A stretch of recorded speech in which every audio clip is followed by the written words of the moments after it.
So I want to make this a little bit interactive. I want to see a show of hands for those of you that have heard a variation on the following statement.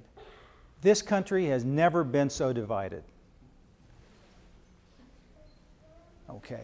Or, I have never seen the political situation so toxic. Okay, so let's talk a little bit about that, because I am, I hate to admit, older than my colleagues here at North Central. And I remember this catastrophe called Watergate. I was one of these nerdy little kids, like maybe some of you were, that watched the news with your parents. My father was a news junkie. He watched ABC, CBS, and NBC, which were the only three networks you could watch. And I would watch with him. He got Time and Newsweek, so I read Time and Newsweek. So I was pretty good on current events, never thinking I would enter into the political sphere. So in 15 minutes, we're going to talk a little bit about the problem of loyalty in politics. Because loyalty, along with money, is the mother's milk of politics. You need loyalty. You need people that you can trust. You need staffers and aides and advisors that have your back. Probably the most twisted definition of loyalty comes from Chuck Colson, the former special counsel to President Nixon. And you can read what Colson said. And I think Colson actually meant that. He would walk over his grandmother to get the president reelected. And Watergate was a disaster, folks. It was the equivalent of a tsunami for American politics.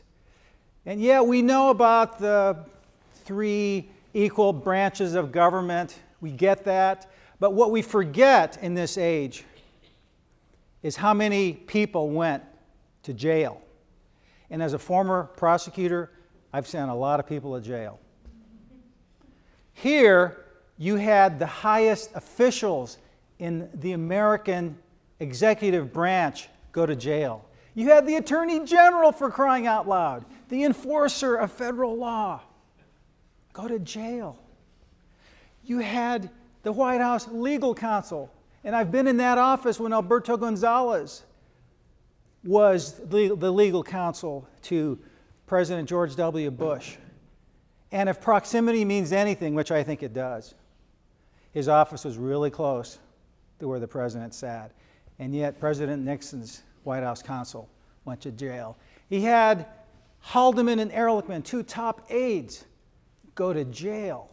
And these are guys that went to the best law schools, that were pedigreed, in many cases military veterans. They went to jail. And you had some of the lower echelon folks, the people that planned the burglary, that broke into the Watergate building. Those of you that do a Washington program, an internship, please take a couple of hours, leave Capitol Hill. I know it's going to be hard because that magnet's going to want to keep you there on Capitol Hill, right? But go down by the river, go to the Watergate building, take a look at it. There is still a Watergate building, and it's still called the Watergate. Colson, imprisoned. And my favorite acronym of any election is CREEP. The Committee to Re-elect the President. That guy went. And as stunning as this is, 68 persons, including 20 corporations, had paid some criminal penalty as a result of Watergate. So it was a catastrophe. I didn't think the GOP would ever recover. I was wrong. So how does that compare with subsequent administrations? Well, you guys can look at that. Indictment, as we all know in this room, is just a formal indictment of criminal wrongdoing. Conviction means you're actually proven guilty beyond a reasonable doubt at trial. And the imprisonment speaks for itself. So President Ford, relatively low-key. Of course, he was only president for a couple of years. President Carter, I was 18 during Carter's first run for president. I remember that like it was just yesterday. Reagan, 26 indictments. These are high-level Reagan appointees, folks. 8 went to prison. George H.W. Bush, pretty clean, not too much of a problem, not too bad. Clinton, 2-1-1, not too bad. George W. Bush, who I was appointed by, oops.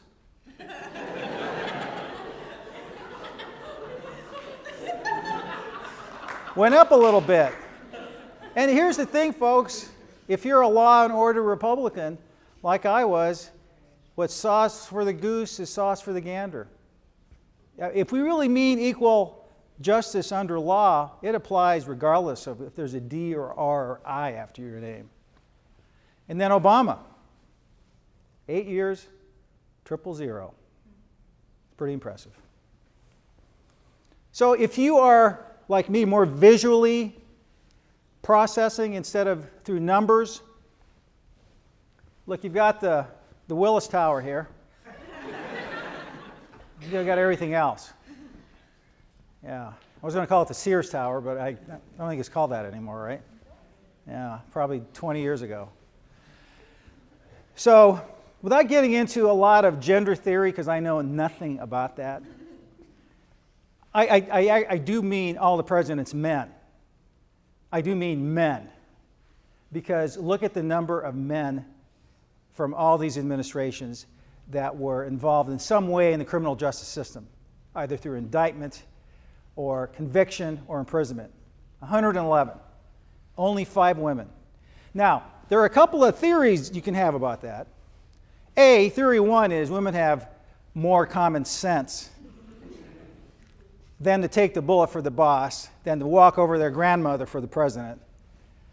Or, theory number 2 is perhaps women haven't been within the quarters of power in the way that men have. I think that's probably more likely. So, 116 officials, folks, Democrats and Republicans, but primarily Republican administrations, have paid a price for their loyalty. I wrote a piece for the LA Times a number of years ago. I'll give you a little more detail later. But I talked about the perils of loyalty. And if any of you are an original Star Trek fan here, show of hands. I mean, we're talking the old Mr. Spock, Leonard Nimoy, right? Okay, a couple of hands. Well, I talk about the Prime Directive. Y'all remember what the Prime Directive is? To not interfere with the indigenous culture of that planet, right? Which was weird because every episode, Kirk is interfering with the indigenous. I mean, it was crazy. Okay, we got this highfalutin rule, sounds great, and then we violate it, you know. But the Prime Directive in politics, according to my piece, was loyalty, that you were willing to do virtually anything. And the point I was making for that piece was you need to draw a line.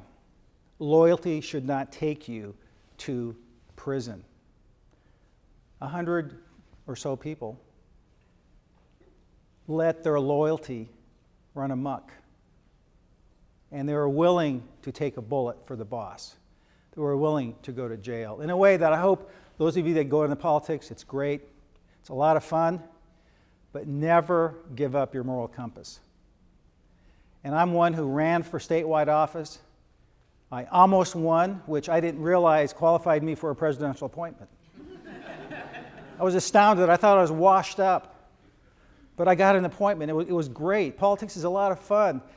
But right under the surface, there are dangers. Never, ever give up your moral compass. So you might ask, well, what are the kinds of offenses people are charged with? You can see for yourself, these are white-collar offenses, folks. These are the splashy types of offenses that make the front page of the newspaper. And here's a scary thing. Does anybody know the number of federal offenses there are in this country? Anybody? Thousands? That's my guess. Here's the honest answer. No one really knows. It's at least 4,000. There are at least 4,000 United States Code violations. But here's the asterisk, and it's a huge asterisk. There are tens of thousands of regulations that can be criminalized. So when you get back to your dorm and you get back home, look up, you're probably a federal criminal. It's written by a Ninth Circuit Court of Appeals judge named Kaczynski, who's got a killer sense of humor.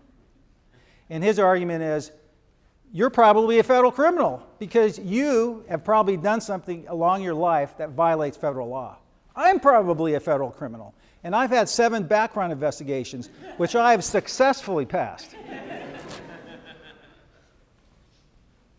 Which brings us now to the current state of affairs. George Papadopoulos.